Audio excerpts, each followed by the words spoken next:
Hey, it's Cade and Brian from John Deere.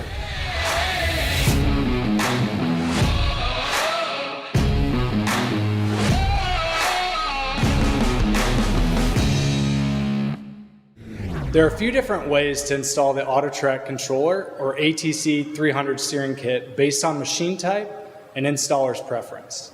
In this video series, we're covering how to equip a combine with the ATC 300 and 185 cubic centimeter open-centered valve.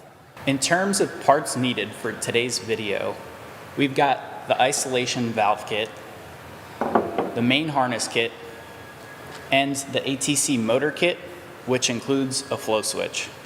For specific information on the parts needed, please reach out to your local John Deere dealer. Brian, what type of special tools are needed for this portion of the install? No special tools will be used in this video.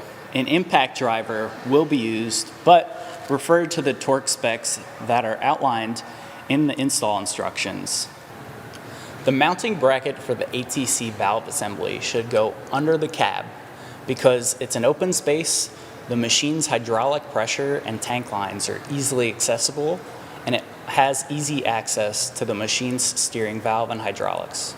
It is important to pay attention to where the lines will connect into the ATC valve assembly and to confirm the assembly will not obstruct the feeder house. In general, we also want to avoid areas where the assembly could overheat. This includes areas near the engine, transmission, exhaust system, and areas wherever things will heat up. Awesome. Let's get this mounting bracket installed.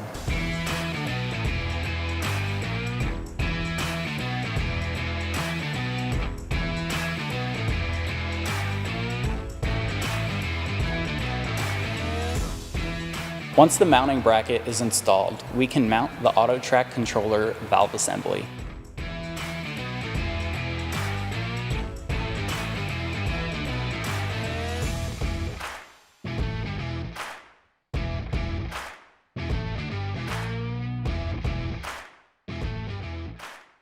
With step one complete, we now need to install the mounting bracket and the isolation valve.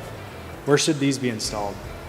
We also recommend placing this under the cab because it is accessible to you and out of the way, reducing the risk of damage.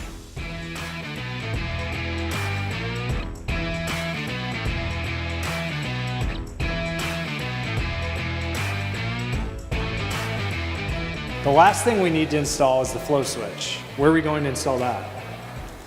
We're going to place it under the cab because it needs access to the isolation valve and the flow switch harnessing. This location also has access to the manual steering hydraulics and is relatively protected from debris and overheating. It is important to keep the flow switch at least 12 inches from anything that could cause electromagnetic interference. And what is likely to cause electromagnetic interference in this situation? Great question. This includes battery, the isolation valve, any solenoid valve, the alternator, generator, and any other components with a coil. Sounds like a great idea. Let's install the flow switch.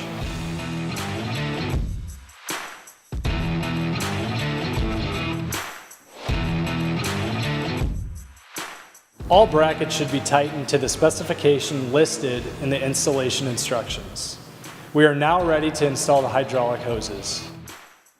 That's all for this video, and thanks for watching. Check out the next video in this series for more guidance, get it? On how to install the ATC 300.